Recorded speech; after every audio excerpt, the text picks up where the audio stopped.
ব্ল্যাকউডের কাহিনী অবলম্বনে হিম শীতল। শীতের সঙ্গে বিচ্ছেদের একটা সম্পর্ক আছে, তাই না? সেই জন্যই বোধহয় ডিসেম্বর এলেই বাঙালির সোশ্যাল মিডিয়া জুড়ে ভাবপ্রবণ স্ট্যাটাসের বন্যা আছড়ে পড়ে। বিরহের থেকে বেশি রোম্যান্টিক আর কি কিছু আছে? না না, আমাদের আজকের গল্প প্রেম বা বিরহ নিয়ে নয়, বরং আজকের গল্পটা শীতের আর শীতের অনুষঙ্গ হিসেবে যা আসে সেই সব কিছুর। শুনতে থাকুন মোহনা দেবরায়ের ভাবানুবাদে অ্যালজেরনন ব্ল্যাকউডের কাহিনী হিম শীতল।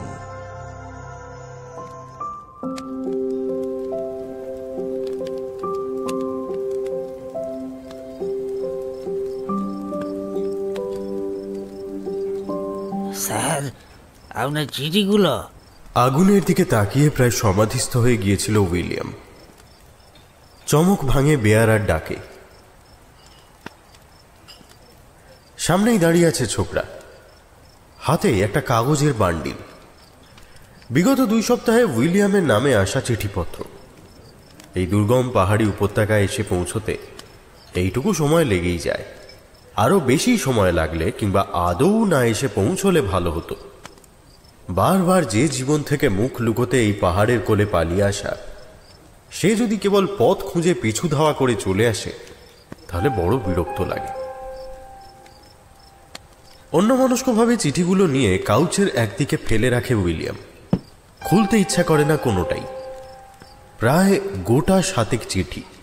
ও মোটামুটি না পড়েই বলতে পারে সম্ভাব্য প্রেরক কে কে।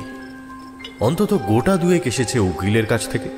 দীর্ঘদিন ধরে একটা মামলায় অনুপস্থিত থাকছে সে। আদালত সমন পাঠিয়েছে হয়তো এবার। মামলাটা পারিবারিক। উইলিয়াম শুধু বিরক্তই নয়, ঘৃণা লাগে এই মামলা মোকদ্দমার হুজ্জুত। সেই কবে বাপ ঠাকুরদার আমলে সম্পত্তি নিয়ে কি বিবাদ হয়েছিল, সেই আমলের গোলমাল। তার শুনানির অন্ত নেই, আর উইলিয়ামকে যেন নিজের চাঁদমুখটা সেখানে দেখাতেই হবে।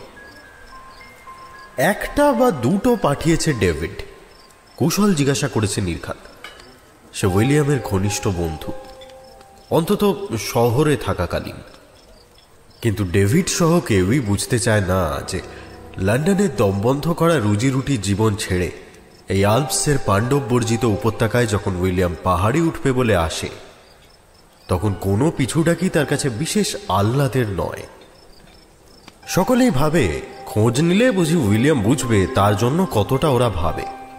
কিন্তু আদতে কাছের মানুষদের এই ভাবনা চিন্তা চিরকালই কেমন যেন দম আটকে দিয়েছে উইলিয়ামের। সেই জন্যই হয়তো ওর সেভাবে কারো সঙ্গেই গভীর বন্ধুত্ব নেই। বাকি চিঠিগুলো সম্ভবত আন্ট মেগানের পাঠানো। সন্তানসহ ওই মহিলার ভরণ পোষণের দায়িত্ব উইলিয়ামের। তবু 7টা চিঠি হওয়ার কথা নয়। এর মধ্যে একটা অন্তত এমন চিঠি আছে যেটার প্রত্যাশা উইলিয়াম করছে না। উইলিয়ামের বয়স 32, এখনো অকৃতদার, কলেজের অধ্যাপক। এক নজরে দেখলে লোকে বলবে ও ভালোই আছে। কিন্তু আদতে ভালো থাকা কাকে বলে সেভাবে কোনোদিন জানতে পারেনি উইলিয়াম। হ্যাঁ, জীবনে আনন্দের মুহূর্ত অনেক এসেছে, কিন্তু কখনোই ওর মনে হয়নি যে ও ভালো আছে। এর অবশ্য কারণও আছে। বাবা মারা গেছে অনেক ছোটবেলায়। মা ওকে মানুষ করেছেন অনেক কষ্টে। সেই সময় থেকেই মায়ের দূর সম্পর্কের বোন মেগান উইলসনকে দেখে আসছে উইলিয়াম। মাকে অনেকবারই বলতে শুনেছে সেই সময় যদি উইলসন পরিবার ওদের পাশে না দাঁড়াতো তাহলে হয়তো উইলিয়ামের হাত ধরে রাস্তায় গিয়ে দাঁড়াতে হতো মাকে। তাই মিস্টার উইলসন মারা যাওয়ার পর যখন ওদের পরিবারটা আতান্তরে পড়ল, তখন মা নিজের থেকেই ওদের দায়িত্ব নিয়ে নিল। কারণ ততদিনে উইলিয়াম কলেজের চাকরিটা পেয়ে গেছে। সেই থেকে এই চলেছে। মা মারা যাওয়ার আগে ওকে দিয়ে প্রতিজ্ঞা করিয়ে নিয়েছিল, আর যাই হোক উইলিয়াম কখনো ওদের দায়িত্ব নিতে অস্বীকার করবে না। সত্যি বলতে কি, অস্বীকার করার মতো মানসিকতাও কখনো খুঁজে পায়নি উইলিয়াম। অনেক ছোটবেলা থেকেই দুর্দশার সঙ্গে লড়াই করে বড় হতে হতে মাথার ভিতরে একটা ধারণা কিভাবে যেন ঢুকে গিয়েছিল যে উইলিয়ামের জীবনটা আদতেই উইলিয়ামের নিজের নয়। তার জন্মই হয়েছে নানান রকম ঋণ শোধ করার জন্য। এই করতে করতেই তার একদিন মৃত্যু হবে। তার নিজের ইচ্ছে ছিল ডাক্তার হবে, কিন্তু ডাক্তারি পড়ার সামর্থ্য এবং সময় কোনোটাই ওকে দিতে পারেনি ওর পরিস্থিতি। দর্শন নিয়ে পড়াশোনা করে বিশ্ববিদ্যালয়ের ডিগ্রি নিয়ে বেরোনোর খুব অল্প দিনের মধ্যেই পড়ানোর কাজটা পেয়ে গিয়েছিল সে। তবু জীবন যতই লড়াই কিংবা দুঃখ দুর্দশার মধ্যে কাটুক, যৌবন সেসবের নিয়ম মেনে আসে না। উইলিয়ামের ক্ষেত্রেও তার ব্যতিক্রম হয়নি। কিন্তু এখানেও তার ভাগ্য বিশেষ প্রসন্ন ছিল না। ইউনিভার্সিটিতে পড়াকালীন যে বাড়িতে ভাড়া থাকত, গ্রেস ছিল সেই বাড়িওয়ালার মেয়ে। এখন উইলিয়ামের সন্দেহ হয় তার প্রতি ভালো লাগাটা জন্মেছিল প্রাথমিকভাবে তার হাতের রান্না খেয়ে। সে যাই হোক, গ্রেসকে দেখার পরেই জীবনে প্রথমবার নিজের জন্য বাঁচতে ইচ্ছা করেছিল উইলিয়ামের। প্রথম মনে হয়েছিল ওর জীবনের কিছুটা অংশ ওর নিজেরও, যেখানে আর কাউকে ভালো রাখার দায়িত্ব ওর নেই, শুধু নিজেকে ছাড়া। যদিও এই পর্যায়টা কিছুটা মোহমায়ার মতোই কেটে গেছিল। কিছুদিন পরেই উইলিয়াম বুঝতে পারে পূর্বরাগের সময়টাতে এই ধরনের কল্পনা বিলাসী চিন্তাভাবনা আসাটা স্বাভাবিক। তারপরই যখন ভবিষ্যতের ভাবনা চিন্তা একটা পেল্লায় ঈগল পাখির মতো তীক্ষ্ণ নখ ফুটিয়ে কাঁধের ওপর চেপে বসে, জীবনের আর 5টা দায়িত্বের থেকে তাকে আলাদা করা যায় না।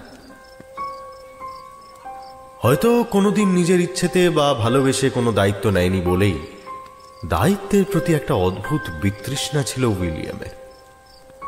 এই দায়িত্ব থেকে ছুটে বেড়াতেই বারবার পাহাড়ের কাছে আসা। মাউন্টেনিয়ারিংটা এখন একরকম বাৎসরিক রীতি হয়ে গেছে ওর কাছে, প্রায় পূজার্চনার পর্যায়ে। পাহাড় শুধু তাকে ডাকে তাই নয়, পাহাড়ে চড়ার প্রস্তুতি, পাহাড়ে চড়া, এই সব কিছুই ওকে একটা অন্যরকম অনুভূতি দেয়। যত দূরে চোখ যায় একের পর এক তুষার ধবল পর্বতের চূড়া, তাদের বিশাল নীরবতা। ওর মনে যে অনুভূতিটা জাগিয়ে তোলে তার সবচেয়ে কাছাকাছি নামটা হলো বিস্ময়ে মেশানো শ্রদ্ধা। যদি পর্বতের কোনো নিজস্ব ধর্ম থাকত, তবে নিঃসন্দেহে সেই ধর্মই গ্রহণ করত উইলিয়াম। ঠিক যেভাবে কোনো ধার্মিক মানুষ কোনো পবিত্র ধর্মীয় অনুষ্ঠানের জন্য তৈরি হয়, উইলিয়াম সেভাবেই তৈরি হয় পাহাড়ে আসার জন্য। পর্বতের প্রতি ওর কেন যে এই ভালোবাসা, সে কথাও নিজেও জানে না। যে গুটি কয় বন্ধু বান্ধব ওর আছে, তারা এই নিয়ে জল্পনা করে প্রায় সারা বছর আর কিছু করুক না করুক, আল্পস পর্বতের কোনো না কোনো ছোটখাটো উপত্যকায় এমন কোনো হোটেলে উইলিয়ামকে দেখা যাবেই, যেখানে মূলত পর্বতারোহীরাই আসে। উইলিয়ামকে অবশ্য এমনিতে ধার্মিক মানুষ বলা যায় না। দেবদেবীর ওপর বিশ্বাস রেখে সে জীবনে খুব বেশি কিছু পায়নি, বরং চিরকাল একের পর এক বাধা, অশান্তি, মানসিক অস্থিরতা পেয়ে পেয়ে ভগবান নামক অস্তিত্বটার প্রতি একটা বিরক্তি মেশানো অবজ্ঞাই জন্মেছে ওর। উইলিয়াম এই মুহূর্তে নাস্তিক। একটা না একটা দুর্যোগ সবসময় লেগেই থাকে উইলিয়ামের জীবনে।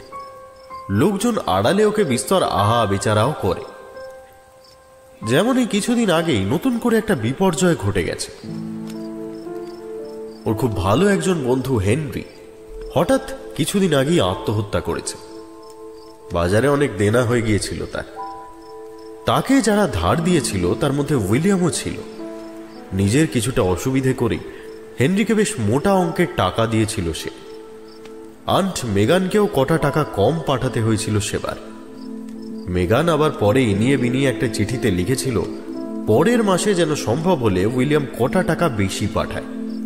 যাই হোক, হেনরি যে তলায় তলায় জুয়া ধরেছে সেটা উইলিয়াম জানত না। জানতে পেরেছিল সুইসাইড নোট পড়ে। জুয়ায় প্রায় 5,000 পাউন্ড হারিয়েছিল সে কিছুদিন আগেই। ওই লোকসান থেকে ফেরার কোনো উপায় না পেয়ে ঝুলে পড়েছিল গলায় ফাঁস লাগিয়ে। উইলিয়ামের নিজের মনে অবশ্য 100-2 পাউন্ডের শোকের থেকেও বেশি কাজ করছিল আচমকা একটা জলজান্ত মানুষকে হারিয়ে ফেলার আকস্মিকতা। হেনরি যে ওর বিরাট কাছের বন্ধু ছিল তা নয়, কিন্তু কোনো একটা অজ্ঞাত কারণে যে লোকটার সঙ্গে আগের দিনও বসে পাইপ খেয়েছে, বাজার দর আর আবহাওয়া নিয়ে আলোচনা করেছে এবং তখন যার মধ্যে সামান্যতম কিছু সমস্যা আছে বলে মনে হয়নি, হঠাৎ পরদিন খবরের কাগজের কোনায় তার মৃতদেহের ছবি দেখাটাকে কিছুতেই সহজভাবে নিতে পারছিল না। তাই কোনো দিকে না তাকিয়ে কিছুটা ঝোঁকের মাথাতেই এখানে আসার পরিকল্পনা করেছিল। বন্ধুবান্ধব, আত্মীয় স্বজন যে কজন আছে সবাই অবাক হয়েছিল, বিরক্তও হয়েছিল। এই সময় আবার কেউ বেড়াতে যাওয়ার পেছনে পয়সা নষ্ট করে, কিন্তু উইলিয়াম অন্য ধাতুতে গড়া। মাউন্টেনিয়ার হিসেবে এখন একটা ছোটখাটো পরিচিতি তৈরি হয়ে গেছে উইলিয়ামের। ছোটখাটো ট্রেক আজকাল গাইড ছাড়া সে একাই করে। এবারও সেরকম স্থির করেই এসেছে। এই মুহূর্তে কারো মুখ দেখতে ইচ্ছে করছে না। কাল বেরোনোর কথা। আপাতত ডিনার সেরে হোটেলের কমন স্পেসে আগুনের ধারে বসেছিল। সেই সময় এক বান্ডিল কাগজ এসে ওকে যেন আরেকবার বুঝিয়ে দিয়ে গেল, যতদিন বেঁচে আছে এই অন্তঃশ্বাস শূন্য দায়িত্বের পাহাড় থেকে নিষ্কৃতি নেই। খামগুলো উল্টে পাল্টে দেখছিল উইলিয়াম। যা ভেবেছে তাই। একটা খামের ওপর চোখ পড়ল হঠাৎ। গোলাপি রঙের খাম, খুব মৃদু একটা সুবাস আসছে তার গা দিয়ে। লন্ডন থেকে এত দূরে পাহাড়ের কোলেই নির্জন উপত্যকায় বসে এই গন্ধটাকে কেমন যেন অলৌকিক মনে হলো। এই গন্ধটা তো এখানে পাওয়ার কথা নয়।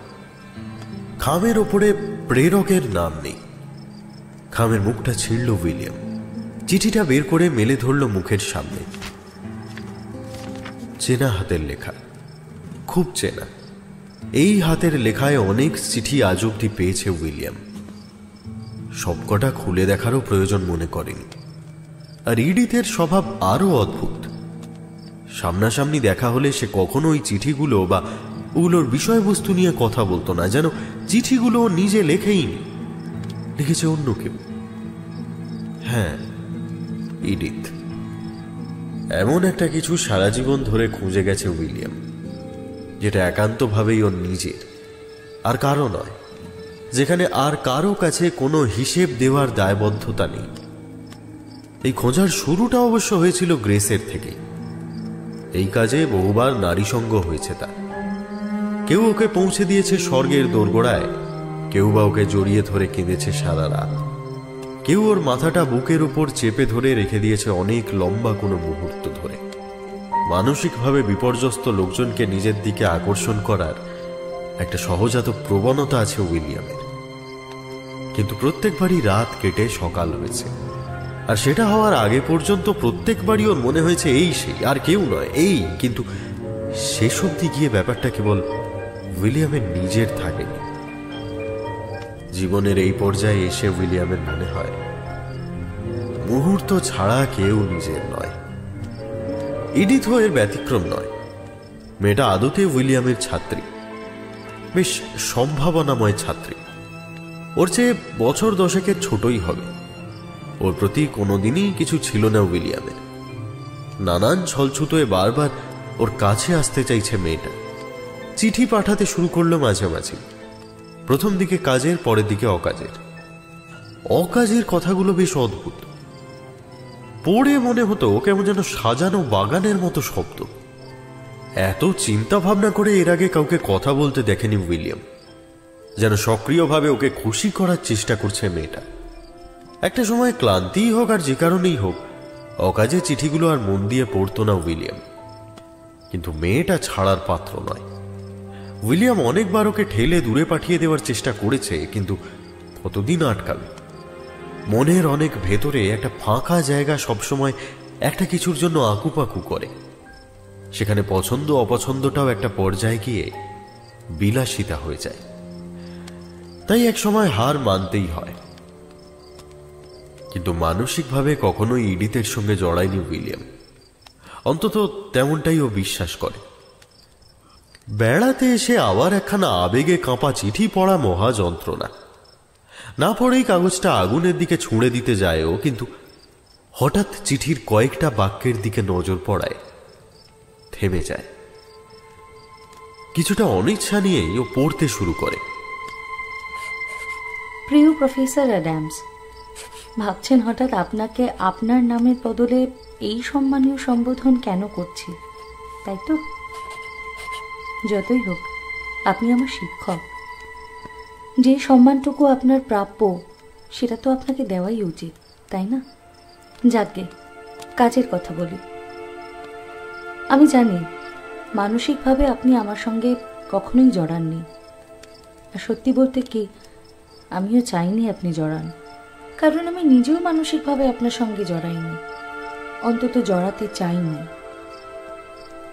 ব্যক্তিগত জীবনে যে অসহ্য একাকিত্বের সঙ্গে যুঝে চলতে হয় সেটা কাটানোর জন্যই একটু আশ্রয় চেয়েছিলাম আপনার কাছে, কারণ আপনাকে আমি ভরসা করতে পারি, বোধহয় নিজের থেকেও বেশি ভরসা করি। মিথ্যে বলবো না, আশ্রয় আপনি দিয়েও ছিলেন, কিন্তু মুশকিল হলো বিষয়টা আমার পরিকল্পনা মাফিক এগোলো না শেষ পর্যন্ত, এবং আমি আবিষ্কার করলাম না চাইতেই আমি সারা দিন আপনার কথাই ভেবে যাচ্ছি, আক্ষরিক অর্থেই সারা দিন। এতে পড়াশোনার ক্ষতি এখনো হচ্ছে না, যেহেতু আপনার সঙ্গে আমার পড়াশোনারই সম্পর্ক, তবে দৈনন্দিন কাজে কর্মে ক্ষতি হচ্ছে ঢের। হ্যাঁ মিস্টার অ্যাডামস, আমি আপনার প্রেমে পড়েছি। বিষয়টা বেশ অসহায় রকমের, তাই না? যে লোকটা আমাকে ওভাবে ভালোই বাসে না, সেই কিনা সারা দিন মাথার ভেতরে ঢুকে বসে আছে। আমি ঠিক এই বিষয়টা পছন্দ করি না, জানেন। বলতে পারেন এই কয়েকদিনে আমি নিজেকেও কিছুটা অপছন্দ করতে শুরু করেছি, মানে নিজেকে ঠিক এভাবে দেখতে অভ্যস্ত নই কিনা। আসলে হঠাৎ করে বড্ড আত্মসম্মানে লাগছে বলতে পারেন, কোনো কারণ নেই এর। না না, আমি আপনাকে একটুও দোষ দিচ্ছি না, দোষ আমি নিজেকেই দিচ্ছি। কেমন যেন নিজের মনেই নিজেকে বড় সস্তা লাগছে। আসলে আপনি আমার ব্যাপারে এত নির্দয় রকমের উদাসীন অবশ্য হবেন নাই বা কেন। আমি যদি মূর্খ হই এখন, সেটা তো আর আপনার দোষ না। যাই হোক, আর আমি এখানে আপনার জন্য এরকম পাগল, এই ব্যাপারটার সঙ্গে না আমি আর শান্তিতে ঘর করতে পারছি না, আর এটা সম্পূর্ণভাবে আমিই করছি নিজের সঙ্গে। তো আপাতত আমি আপনার সঙ্গে সমস্ত রকমের যোগাযোগ বিচ্ছিন্ন করছি। ক্লাসরুমের বাইরে আপনার সঙ্গে আর দেখাও করব না। আজ থেকে আপনি কেবল আমার শিক্ষক ছাড়া আর কিচ্ছু নন। অবশ্য এত কথা এক্ষুনি চিঠিতে না লিখে পরেও বলতে পারতাম, কিন্তু আমাকে তো আপনি জানেনই, আমি সামনাসামনি অতটা গুছিয়ে কথা বলতে পারি না, অস্বস্তি লাগে। যদিও আপনি সেই একমেব দ্বিতীয় মানুষ যার কাছে আমার এমনিতেই আর অস্বস্তি বলে কিছুই অবশিষ্ট নেই। আমার মনে হয় জানেন, এখনো আমি আপনাকে যা খুশি বলতে পারি, যখন খুশি বলতে পারি। সেই জায়গাটা অবশ্য গেল আজ, সে যাগ্গে, সমস্যা নেই। আর আমি জানি আপনার তেমন খারাপও লাগছে না, কারণ প্রথমত আমি রইলাম কি রইলাম না আপনার কাছে সেটা বিশাল পার্থক্যের ব্যাপার কিছু না, আর দ্বিতীয়ত আপনার ক্ষমতা আছে যন্ত্রণাকে উপেক্ষা করতে পারার, অন্তত যতটুকু আমি আপনাকে চিনেছি। ভালো থাকবেন।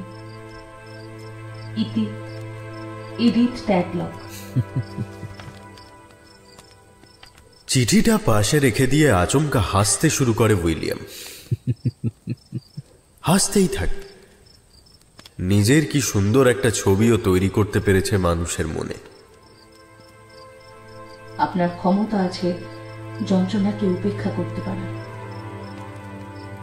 এইটুকুই তো, আর কি চাই।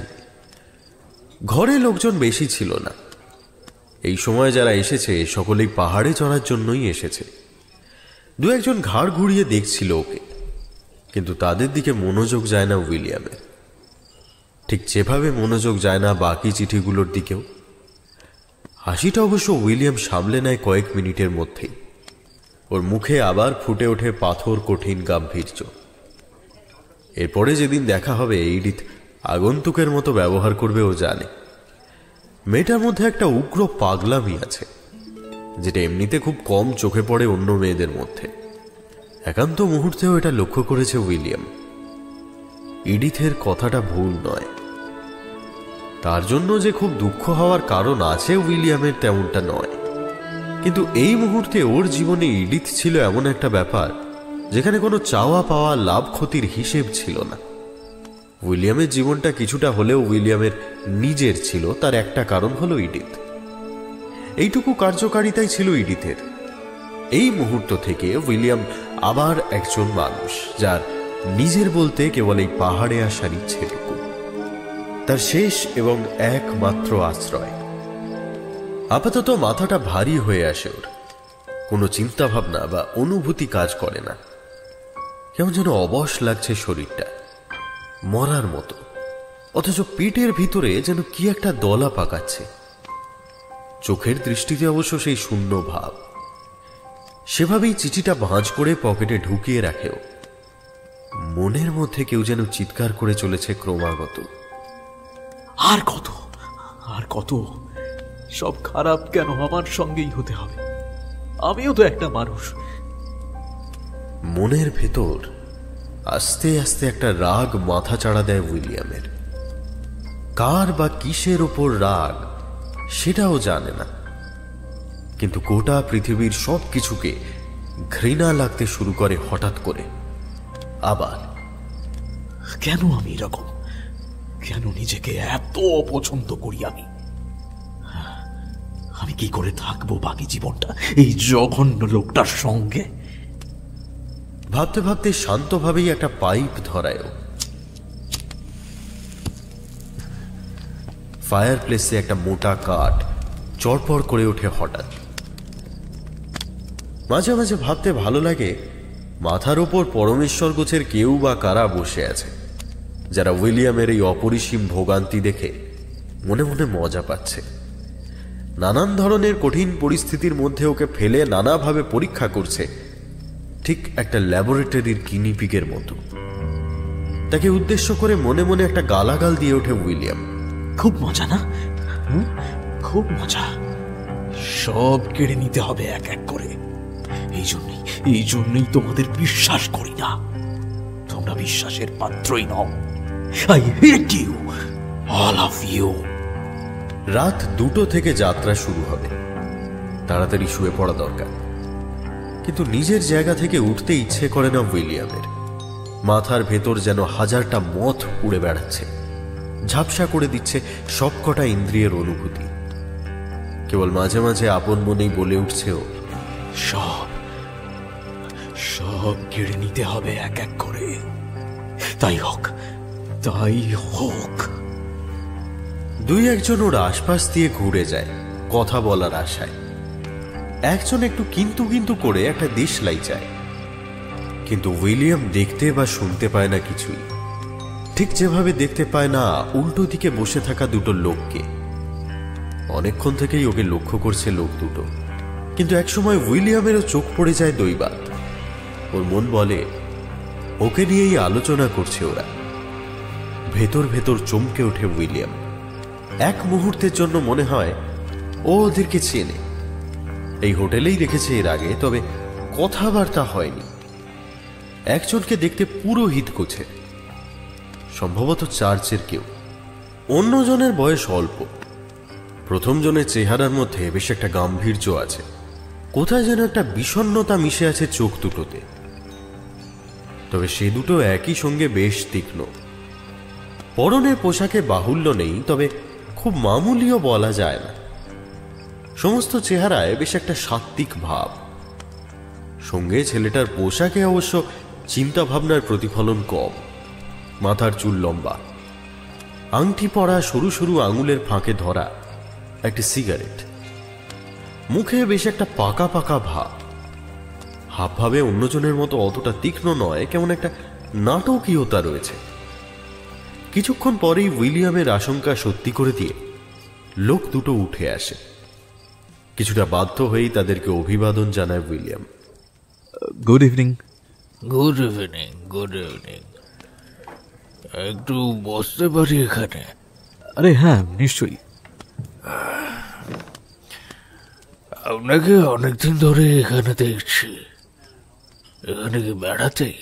হ্যাঁ, খানিকটা বলতে পারেন, তবে একটা অন্য উদ্দেশ্যও আছে। কি উদ্দেশ্য? আমি পাহাড়ে চড়ি, মানে ওই মাউন্টেনিয়ার যাকে বলে। উজ্জ্বল হয়ে ওঠে লোকটার মুখ। সঙ্গীর দিকে ফিরে এসে বলে, দেখেছ, বলেছিলাম আমি।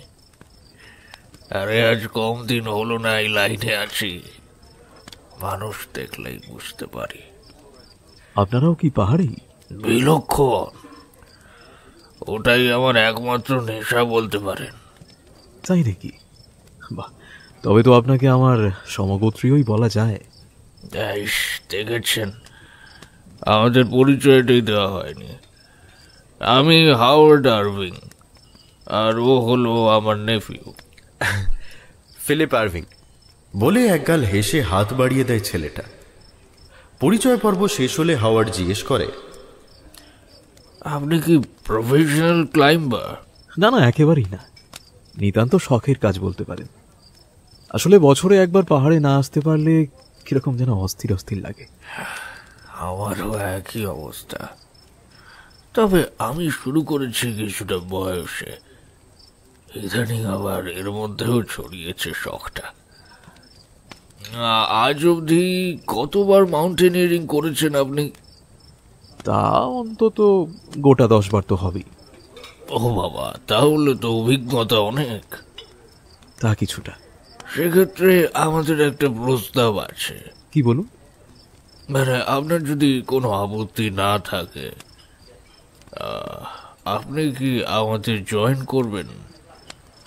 আসলে আপনার অভিজ্ঞতা এত বিস্তৃত, এরকম একজন পরামর্শদাতার সঙ্গে থাকলে আমরাও একটু মনে বল পাবো আর কি। কোন পাহাড়ে যেন যাচ্ছেন আপনারা?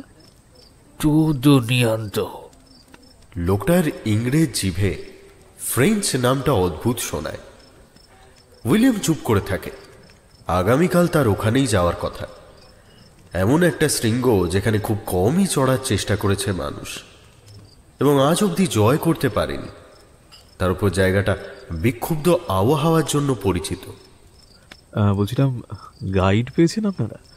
প্রশ্নটা করতে করতেই উইলিয়াম জানতো বোকা বোকা প্রশ্ন করছে। না, ওখানে যেতে কেউই রাজি নয়। তবে যদি আপনি আমাদের সঙ্গে আসেন তাহলে আমাদের গাইডের প্রয়োজন হবে না। আপনি একাই এসেছেন তো? উইলিয়াম হাসল। এই প্রশ্নটার উত্তর দিতে কোনোদিন দুবার ভাবতে হয়নি ওকে। হ্যাঁ, একেবারে একা। বাকি সবকিছু তাড়াতাড়ি ঠিক হয়ে গেল।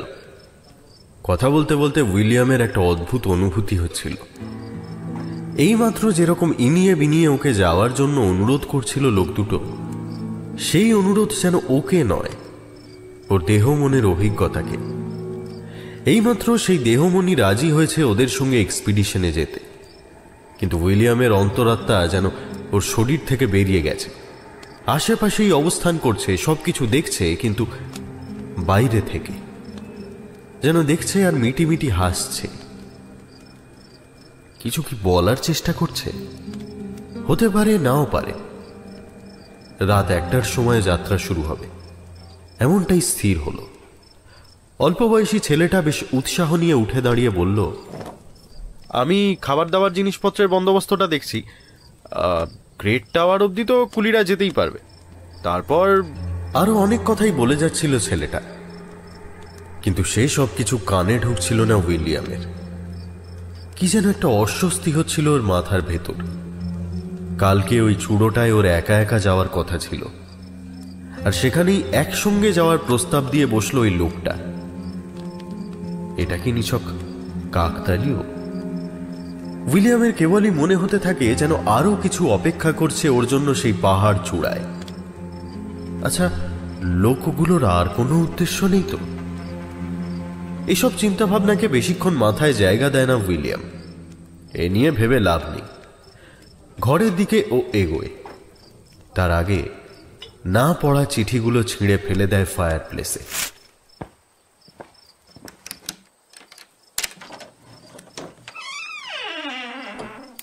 নিজের ঘরে ঢুকে একটা অদ্ভুত অস্বস্তি হতে থাকে উইলিয়ামের। কাজটা ঠিক হলো না। দুটো একেবারে অচেনা লোকের সঙ্গে ওরকম একটা চুড়োয় আরেকটু চিন্তা ভাবনা করে সিদ্ধান্ত নেওয়া উচিত ছিল। ওর কেবলই মনে হতে থাকে যেন উইলিয়াম নিজে নয়, অন্য কেউ ওর ভেতর থেকে ওকে দিয়ে রাজি করিয়ে নিয়েছে এই অভিযানটায় যাওয়ার জন্য। উইলিয়াম এবং এই দুই মিস্টার আরভিং যে শুধু একে অপরের কাছে আগন্তুক তাই নয়, এই সামান্য পরিচয়েই ওর উপর দস্তুর মতো ভরসা করছে লোক দুটো, ওকে গাইড হিসেবে নিয়ে যাচ্ছে। এত বড় দায়িত্বটা নেওয়ার জন্য কি সত্যিই এই মুহূর্তে প্রস্তুত? ও নিজে কি পুরোপুরি ঠিক আছে? যে প্রশ্নগুলো খুব একটা স্বস্তিদায়ক নয়। বেশি ভাবতেও ইচ্ছে হয় না। যাই হয়ে যাক, উইলিয়ামের কিছু যায় আসে না। ওর কোনো ভয় নেই, হারানোর মতো কিছু নেই, ওর কোনোদিনই ছিল না। কেবল একটা চিন্তা মাথা থেকে চেষ্টাতেও সরাতে পারে না, সত্যিই কি ও নিজের ইচ্ছেতেই যাচ্ছে, নাকি কেউ করিয়ে নিচ্ছে ওকে দিয়ে কাজটা, যেভাবে জীবনের আর সমস্ত কাজ করিয়ে নিয়েছে কেউ না কেউ। শুতে যাওয়ার আগে কিছুক্ষণ চুপ করে ধ্যান করা উইলিয়ামের বহুকালের অভ্যাস। আজ এই প্রথম সেই অভ্যাসে ছেদ পড়ে। আর কিছুই ভালো লাগছে না, কিছু করতে ইচ্ছে করছে না। কোন রকম আধ্যাত্মিকতাকে প্রশ্রয় দেওয়া অর্থহীন। কি অসহ্য দুর্বিষহ অর্থহীন এই জীবন। আর কতদিন এভাবে? কেমন একটা অসহনীয় শৈত্য চারিদিকে। এইসব ভাবতে ভাবতেই বিছানার উপর নিজের ওভারকোটটা বিছিয়ে দেয় উইলিয়াম, যেন ওটা কাছে থাকলে ঠান্ডার সঙ্গে একাকিত্বটাও একটু কম লাগবে। ঘরের আলোটা নিভিয়ে বিছানার দিকে যাওয়ার পথে হঠাৎই কানে আসে কথোপকথনের কয়েকটা ছেঁড়া ছেঁড়া শব্দ। প্রথমে অতটা আমল দেয়নি উইলিয়াম, কিন্তু হঠাৎই ও নিজের নাম কানে আসায় সজাগ হয়। ওরা তো প্রায় এসেই পড়েছে, তাই না? অনেকদিন ধরেই আসছে, এখান দিয়েই তো যায়। আমার গরু ভেড়াগুলো ভয়ে কাঁটা হয়ে থাকে সব সময়। এই গলাটা চেনা নয়, শুনে মনে হয় স্থানীয় কারো। সংকেত পরিষ্কার। হ্যাঁ, এই সমস্ত পাহাড়টা কেমন যেন অস্থির হয়ে উঠেছে, ওটাই সংকেত। তারপরেই কথাগুলো হারিয়ে যায়। আবার যে কথাটা উইলিয়ামের কানে আসে সেটা হলো, যদি নিজের ইচ্ছেতে যায় তাহলে সাফল্য নিশ্চিত। ওরা কবুল করবে কিনা সেটা নির্ভর করছে। বাতাসের শব্দে বাকিটা আর কানে আসে না। প্রচন্ড অস্বস্তি নিয়ে ঘুমাতে যায় উইলিয়াম। কি বলছে ওরা? পাহাড়ে কিসের অস্থিরতা? কালকের যাত্রা নিয়েই যে আলোচনা করছে সেই বিষয়ে কোনো সন্দেহ নেই, কিন্তু কথাগুলোর মানে কি? অভিযানটা যেন নিজের ইচ্ছেতে করছে না। এই ভাবনাটা ফিরে আসে আবার, যেন ওর পরিকল্পনাটাকে কেউ জবরদখল করে নিজের সুবিধা মতো করে নিয়েছে। উইলিয়ামের ব্যক্তিগত ইচ্ছে অনিচ্ছে, ব্যক্তিগত জীবন এই যাত্রার সঙ্গে আর কোনোভাবেই যুক্ত নেই। কথাটা মনে আসা মাত্র একটা শীতল অস্বস্তি নেমে যায় শির দাঁড়াবে। উইলিয়ামের তো কোনো ব্যক্তিগত জীবন নেই। যেটাকে ব্যক্তিগত বলে মনে হয় সেটা তো আসলে... এইসব ভাবতে ভাবতেই কখন যেন ঘুমিয়ে পড়েছিল উইলিয়াম। ঘুম যথারীতি ভেঙে গেল রাত্রি 12:30 নাগাদ। দরজায় করাঘাতের শব্দ। উঠে বেরোনোর জন্য তৈরি হতে হতে উইলিয়াম বুঝতে পারে ভেতর ভেতর কোনো রকম উত্তেজনা সে অনুভব করছে না।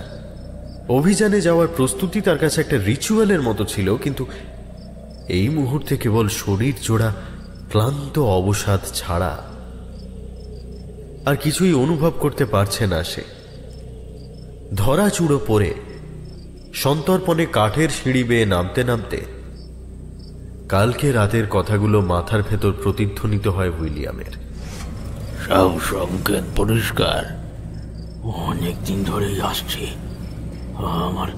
আর গরু ভেড়াগুলো ভয়ে কাঁটা হয়ে থাকে সব সময়। এই ওরা কারা? আর এটা মনে করলেই উইলিয়ামের রক্তটা ঠান্ডা হয়ে যাচ্ছে কেন? তার নিজের জীবনেরও ক্রমাগত সঙ্গী অস্থিরতা। সে নিজেও সারাদিন কিসের ভয়ে যেন সিঁটিয়ে আছে। নিচে এসে যখন দাঁড়ায় উইলিয়াম, তখন চার্চের ঘড়িতে 1টা বাজছে। ঝর্ণার জলের মৃদু আওয়াজ ছাড়া আর কোনো শব্দ নেই। বাকি দুজনও চলে এসেছে ঠিক সময় মতো। দু একটা মামুলি কথাবার্তার পরে যাত্রা শুরু হয় ওদের। একজন কুলি পথ দেখিয়ে নিয়ে চলেছে, তার হাতে একটা লণ্ঠন। বাতাস ঠান্ডা জলীয় বাষ্পে ভারী হয়ে আসে। কোথা থেকে যেন একটা নাম না জানা ফুলের সুগন্ধ আসছে। ভিজে ঘাসের ওপর ওদের জুতোগুলোর নরম শব্দ হচ্ছে। সূর্য উঠতে এখনো ঢের দেরি। আকাশের হালকা আলোয় দূরে দেখা যাচ্ছে ট্যুর দ্য নিয়ান্সের শিখর, যেন ওদের জন্যই অপেক্ষা করছে। ঘড়ির কাঁটা এগোতে থাকে, সময়ের হিসেব গুলিয়ে যায়। গতকালকের সূর্যাস্ত যেন কয়েক যুগ আগে হয়েছিল, আজকের সূর্যোদয়ও যেন কয়েক সপ্তাহ পরে হবে। সকালের ঝলমলে রোদ আর রাতের কনকনে ঠান্ডা যে একই দিনের দুটো অংশ, তা বিশ্বাস করা কষ্টকর। প্রথম 1500 ফুট পাইন বনের মধ্যে দিয়ে যাত্রা। কেউই প্রায় কারোর সঙ্গে কথা বলছে না। এই ধরনের অভিযানে দম সঞ্চয় করে রাখাটা জরুরি। কুলিটা চলেছে আগে আগে, তার ঠিক পেছনে হাওয়ার্ড আরভিং, তার পেছনে উইলিয়াম, আর শেষে ফিলিপ আরভিং। তারার আলো ম্লান হয়ে আসে আস্তে আস্তে। গাছের ঘনত্ব কমে আসতে কুলিটা দাঁড়িয়ে পড়ে লণ্ঠনটা নিভিয়ে দেওয়ার জন্য। পূব দিকের আকাশ ততক্ষণে ফর্সা হতে শুরু করেছে। শোনা যাচ্ছে দু একটা সচকিত পাখির ডাক। খাড়াই পাথুরে রাস্তা, একের পর এক শৃঙ্গের অবয়ব দুপাশে সরে সরে যাচ্ছে প্রাচীন প্রেতাত্মার মতো, যেন পৃথিবীর সঙ্গে পাল্লা দিয়ে দৌড়চ্ছে 4 জন আরোহী। সবকিছু যেন অন্যরকম লাগছে। আসলে নিজের মনের ভেতরটাই আজকে সম্পূর্ণ এলোমেলো হয়ে আছে। একের পর এক যুক্তি সাজিয়ে মনের মধ্যে চলা দ্বন্দ্বগুলোকে মেটানোর চেষ্টা করছে সে, এবং ব্যর্থ হচ্ছে বারবার। এর মাঝেই একবার ছোট্ট একটা জায়গা বদল হয়। হাওয়ার্ড পেছন থেকে সামনে এগিয়ে আসে এবং ফিলিপ চলে যায় উইলিয়ামের পেছনে। বয়সে সবচেয়ে তরুণ হলেও সবচেয়ে আস্তে আস্তে হাঁটছিল সে। উঠতে উঠতে উইলিয়ামের মনে হয় এভাবে সে কখনো পাহাড়ে চড়ে। চিরকালই অভিযানের পেছনে একটা ব্যক্তিগত অভীষ্ট সিদ্ধির ব্যাপার থাকতো, একটা প্রেরণা থাকতো। কিন্তু আজ যেন সেই সব কিছুকে পেছনে ফেলে রেখে উঠছে উইলিয়াম। এই আরোহণ কেবল তার শরীরের নয়, তার মনের। যাবতীয় তুচ্ছ জাগতিক মোহ মায়া আসক্তি সুখ দুঃখ ছাড়িয়ে যেন মহাকাশ ফুঁড়ে উঠছে। কেন উঠছে, কোথায় উঠছে সেটা গুরুত্বপূর্ণ নয়। তার মন আর কোনো কিছুতে প্রতিক্রিয়া দিচ্ছে না। কেবল এক একটা জীবনবোধের কিংবা উপলব্ধির ঢেউ নিরন্তর স্নান করিয়ে দিয়ে যাচ্ছে ওকে। জীবনকে এভাবে কখনো দেখেনি উইলিয়াম।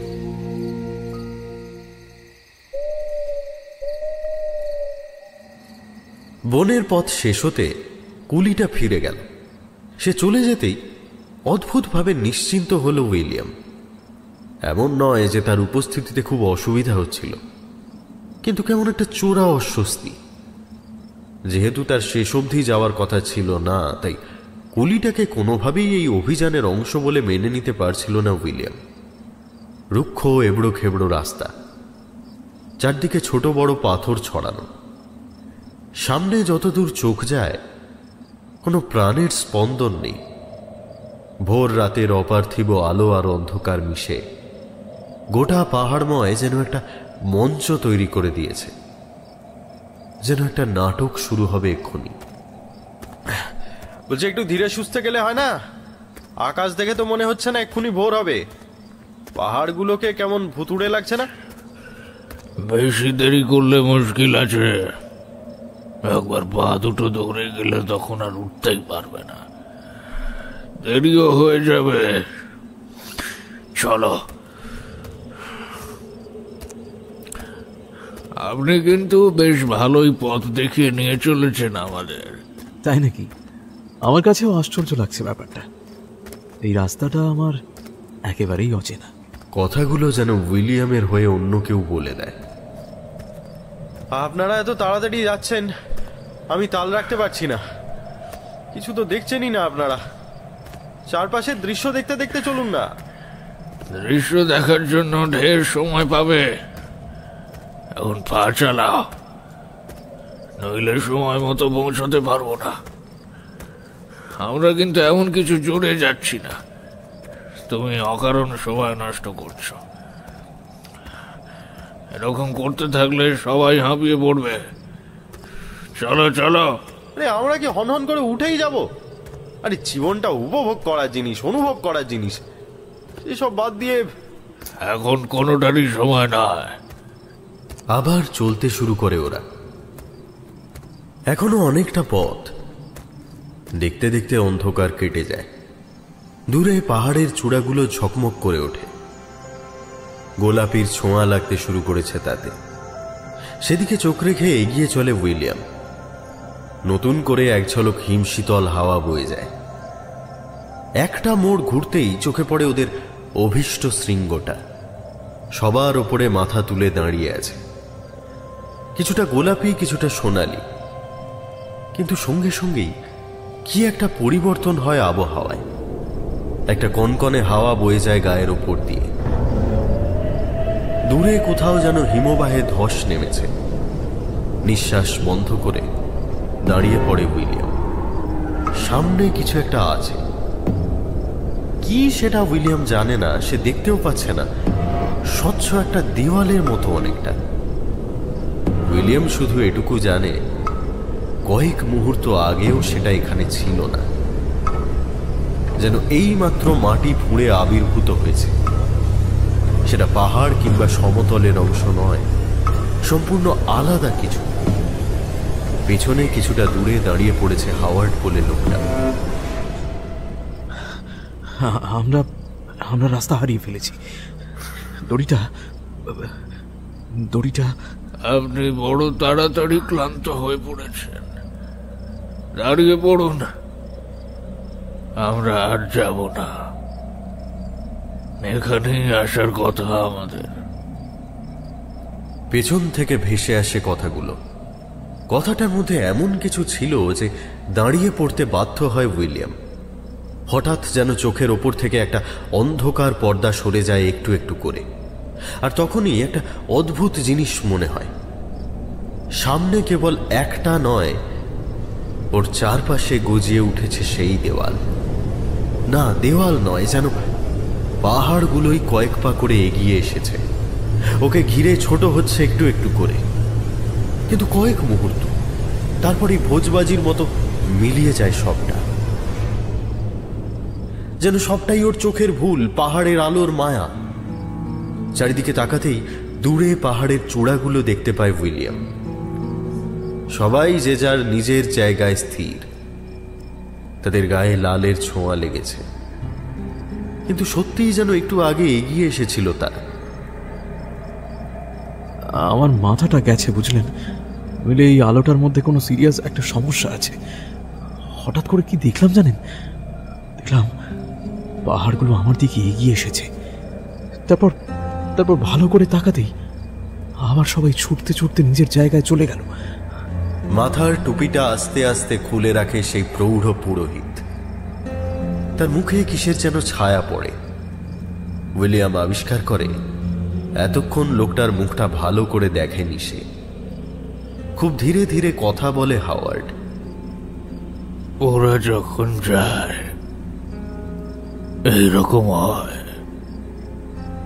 এই পথ দিয়েই যায় ওরা।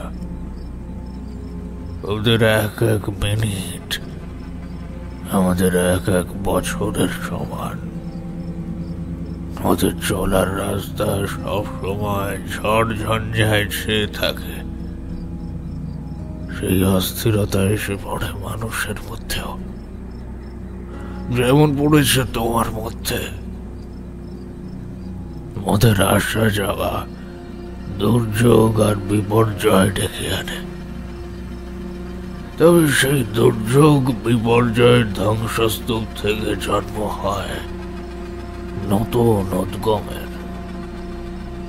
লোকটার ভাবভঙ্গির মধ্যে একটা অসামান্য গাম্ভীর্য এসে মিশেছে।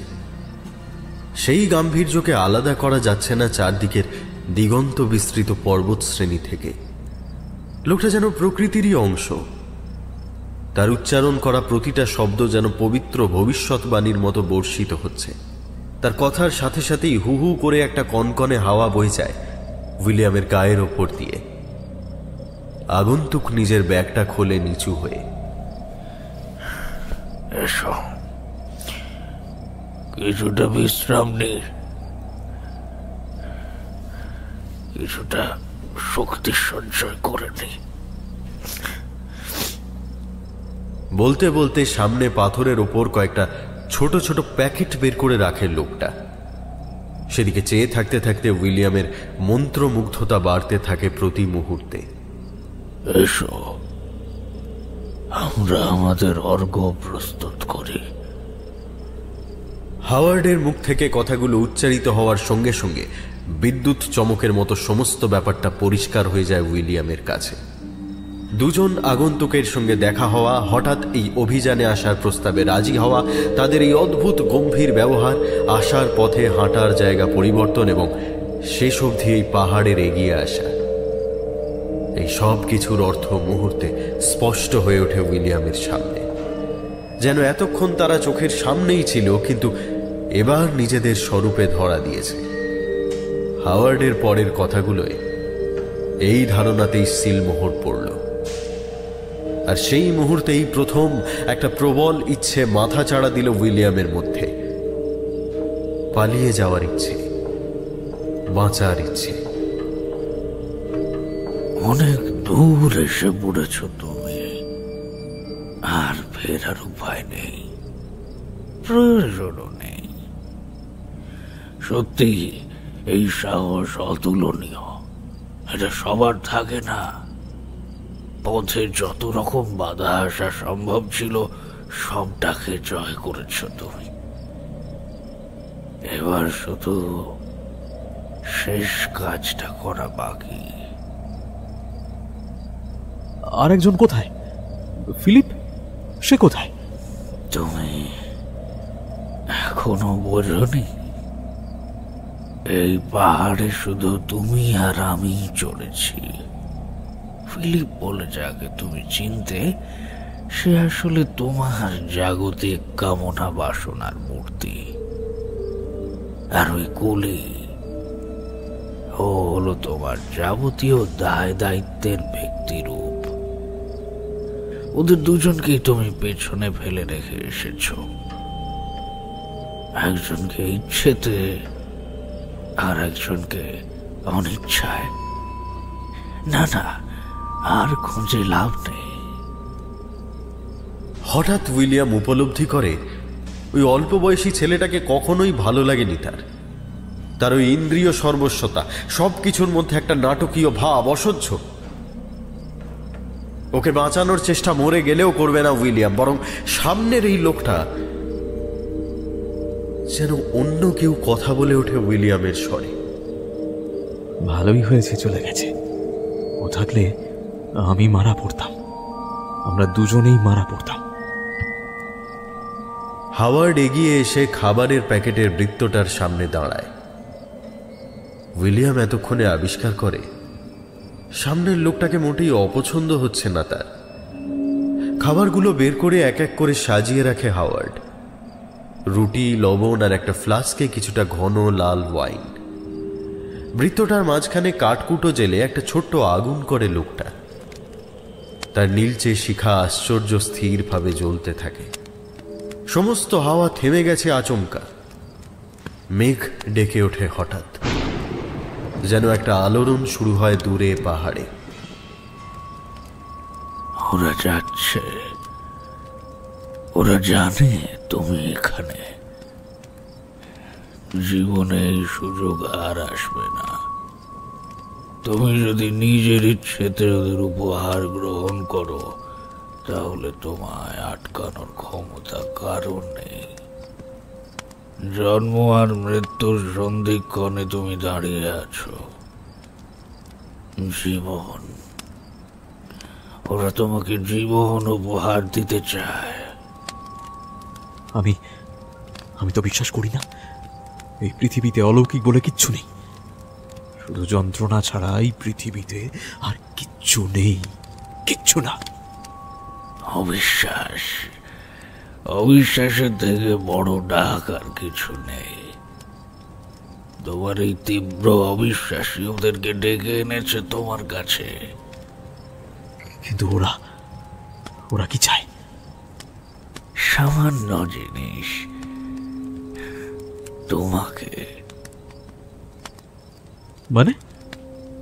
মানে ওরা চায় তোমার জীবনে যা কিছু ব্যক্তিগত, যা কিছু তোমার নিজের, তুমি ওদের কাছে সমর্পণ করো। কিন্তু আমার তো নিজের বলতে কিছুই নেই। আমার গোটা জীবনটাই তো অন্যের জন্য বলি প্রদত্ত। না, এটা তোমার বিভ্রম। একটা বিরাট জিনিস এখনো তোমার নিজের কাছে রয়ে গেছে। হাজার কষ্ট, যন্ত্রণা, না পাওয়া, হতাশাও সেটাকে কেড়ে নিতে পারেনি। কি কি জিনিস?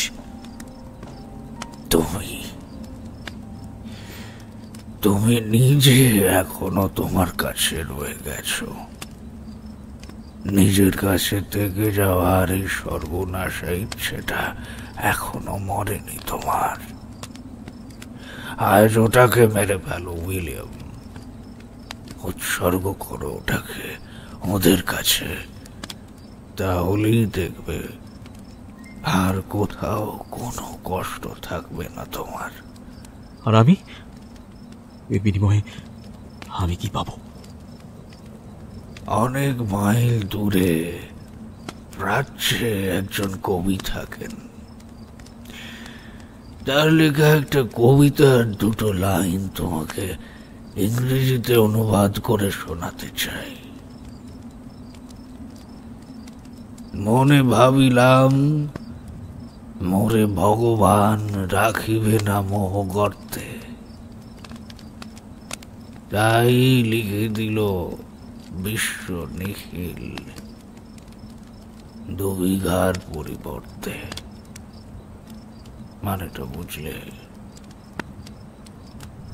উইলিয়াম চুপ করে থাকে।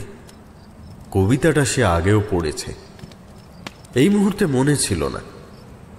মাটির ওপর শান্ত হয়ে বসে একটা রুটি তুলে নিয়ে 3 টুকরো করে হাওয়ার্ড।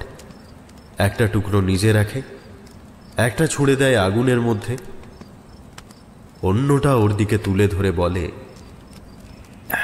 এটা খাও। এই খাদ্য গ্রহণের মাধ্যমে তুমি তোমার ভেতরের যাবতীয় তুচ্ছতা, দীনতা, জাগতিকতা অতিক্রম করে নতুন জীবন গ্রহণ করো। ওই শেষ যে 2 বিঘে জমি পড়ে আছে ওইটুকু ছেড়ে দাও, তারপর আর কেউ থাকবে না তোমায় আটকানোর।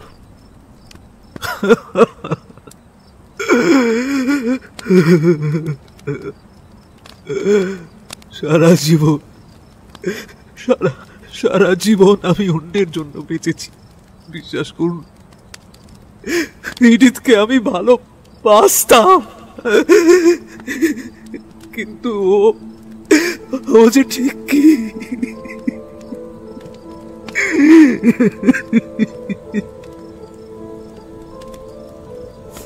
তুমি গ্রেসকেও ভালোবাসতে, কিটকেও, পালকেও, আরো যে কটা নাম তোমার মনে আসে।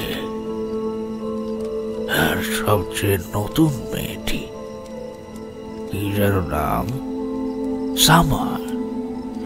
Summer Parker. এডিথ এই সামারের সঙ্গে তোমার নতুন সম্পর্কের কথাটা জেনে যায়। ও তোমায় কিচ্ছু বলেনি, কারণ তুমি কোনোদিন ওকে কোনো প্রতিশ্রুতি দাওনি। কিন্তু ও খানিকটা অসহায় ভাবেই ভালোবেসে ফেলেছে তোমাকে, তাই কেবল নিজেকে সরিয়ে নিতে চেয়েছে। মানসিকভাবে তুমি ইডিথের সঙ্গে কখনোই ছিলে না, কিন্তু ও তোমাকে ছেড়ে যাচ্ছে, এই ব্যাপারটা তুমি মেনে নিতে পারছো না। এটাই বলছি, এই আমিত্বটুকুই আর অবশিষ্ট আছে তোমার, এটাকে যেতে দাও। এত কথা আপনি জানলেন কি করে? আমি জানি, কারণ তুমি জানো, আর তুমি জানো কারণ তোমার অন্যের আবেগ পড়তে পারার ক্ষমতা অসামান্য। ওই চিঠি পড়েই তুমি যা বোঝার বুঝে গিয়েছ। কথা শেষ করে বাকি খাবারগুলো একে একে উইলিয়ামের দিকে এগিয়ে দেয় হাওয়ার্ড। এই খাবারের মাধ্যমে তোমার ভেতরের আমিটাকে আমরা উৎসর্গ করছি ওদের কাছে। এই জন্ম মৃত্যুর তরুণে দাঁড়িয়ে তোমার এই আত্মত্যাগ তোমায় নতুন জীবন দেবে, এমন একটা জীবন যেখানে তোমার কাউকে প্রয়োজন হবে না, নিজেকেও নয়, মৃত্যুকেও নয়। বলতে বলতে ফ্লাস্কের ওয়াইনটুকু মাটিতে ঢেলে দেয় হাওয়ার্ড। উইলিয়াম আর কোনো কথা বলতে পারে না, তার মনের ভেতরটা অসাড় হয়ে গেছে। এত বিচিত্র পরিমাণ আবেগের এত বিপুল ঢেউ সেখানে আছড়ে পড়ছে যে আর কিছু অনুভব করার ক্ষমতা নেই ওর। হাওয়ার্ড নামের পুরোহিতটা স্থির হয়ে বসে থাকে আগুনের সামনে। পাহাড়ের আলোড়ন শান্ত হয়ে আসে, চারিদিকে পাতা পড়া নৈশব্দ। গোটা মহাবিশ্ব যেন শ্বাস বন্ধ করে অপেক্ষা করছে কিছুর। শেষ অবধি উঠে দাঁড়ায় আগন্তুক। তার মুখের ওপর যে ছায়া পড়তে শুরু করেছিল, এতক্ষণে সেটা সম্পূর্ণ হয়েছে। পাল্টে গেছে মুখটা, চেহারাটাও। একরাশ অসাড় বিস্ময় নিয়ে সেদিকে চেয়ে থাকে উইলিয়াম, কারণ এই মুখ, এই চেহারা সে বহুবার দেখেছে আয়নায়। তার সামনে যে দাঁড়িয়ে আছে সে আর কেউ নয়, উইলিয়াম ম্যাডামস। ঠিক সেই মুহূর্তে শানিত ছুরির ফলার মতো কিছু একটা ঝকঝক করে ওঠে মাথার ওপর। একটা সরু সুতোর মতো কিরণ এসে পড়ে সামনের মানুষটার মুখের ওপর। অবশেষে সূর্য উঠছে, আর সেই নরম আলোয় স্নান করা ঘন নীল আকাশের পটভূমিতে মুখোমুখি দাঁড়িয়ে আছে দুজন অবিকল মানুষ। এটাই উপায়, এটাই একমাত্র উপায়। নিজের গলাটাও এবার চিনতে পারে উইলিয়াম। আশ্চর্য গম্ভীর সেই গলা। অনেকক্ষণ পরে একের পর এক অনুভূতির স্রোত ধুইয়ে দিয়ে যেতে থাকে ওকে। নানান রকমের যন্ত্রণা, তীব্র যন্ত্রণা, ভোঁতা যন্ত্রণা, মিষ্টি যন্ত্রণা, যেন ভ্রূণাবস্থা থেকে মৃত্যু পর্যন্ত সমস্ত অনুভূতি যন্ত্রণার আকারে ওকে উপহার দিচ্ছে কেউ। পর মুহূর্তেই একেবারে অনুভূতি শূন্য হয়ে যায় ওর শরীর। উঠে দাঁড়ায় উইলিয়াম। বাতাসের শান্ত ভাবটা কেটে গিয়ে আবার দুর্যোগের আবহাওয়া ফিরে এসেছে। যারা এসেছিল তারা আবার চলতে শুরু করেছে। সামনে ঝকঝক করছে সেই দুর্জয় পর্বত শৃঙ্গ, ট্যুর দ্য নিয়ন্ত। কিন্তু সেখানে ওঠার আর প্রয়োজন হবে না। ওরা যাচ্ছে, ওরা চিনে নিয়েছে তোমাকে, তোমার অর্ঘ্য গ্রহণ করেছে। ওরা যখন আসে সব কিছু ছারখার হয়ে যায়, মনে হয় সব বুঝি ধ্বংস হয়ে যাবে। ওই ধ্বংস থেকেই শক্তি সংগ্রহ করে তারা। কিন্তু বিশৃঙ্খলাটা আসলে বিভ্রম মাত্র। সেই ধ্বংসাবশেষ থেকেই জন্ম নেয় নতুন কিছু, একেবারে নতুন। দু চোখে সূর্যের আলো এসে পড়ে উইলিয়ামের। শেষবারের মতো ওর মুখের ওপর দিয়ে বয়ে যায় এক ঝলক কনকনে ঠান্ডা হাওয়া। তুমি প্রস্তুত? মাটিতে বসে পড়ে উইলিয়াম, হাত দুটো জড়ো করে নিয়ে আসে বুকের ওপর। এখন আর তার কোনো সংশয় নেই। মুহূর্তে একটা বিদ্যুতের ফলা তীরের মতো নেমে আসে ওর বুক লক্ষ্য করে। সেই আগুনটা সমস্ত শরীর দিয়ে অনুভব করে উইলিয়াম। গোটা দৃশ্যপট লাল হয়ে যায় মুহূর্তে, টকটকে উজ্জ্বল লাল।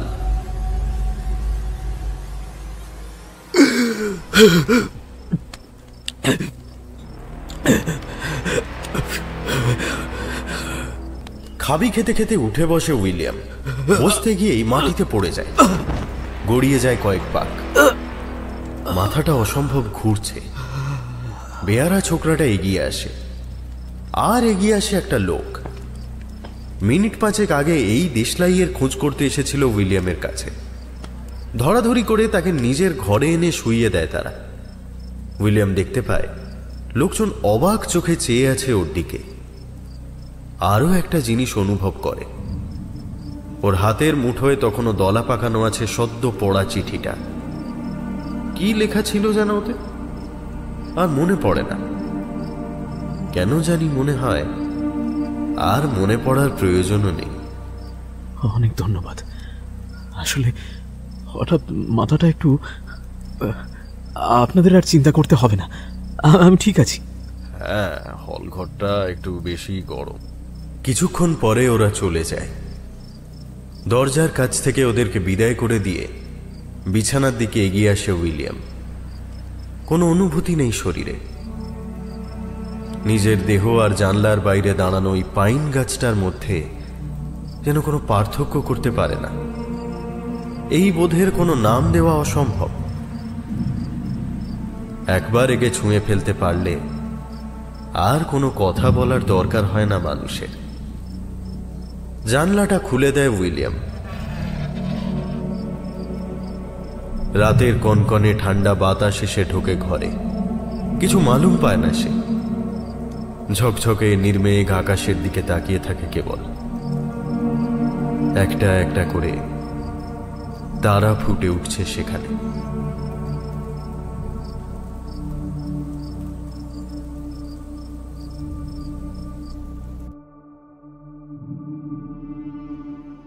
সব শীতের শেষে বসন্ত আসে কিনা আমরা জানি না, এবং এই না জানাটা এতটুকুও অগৌরবের বিষয় নয়।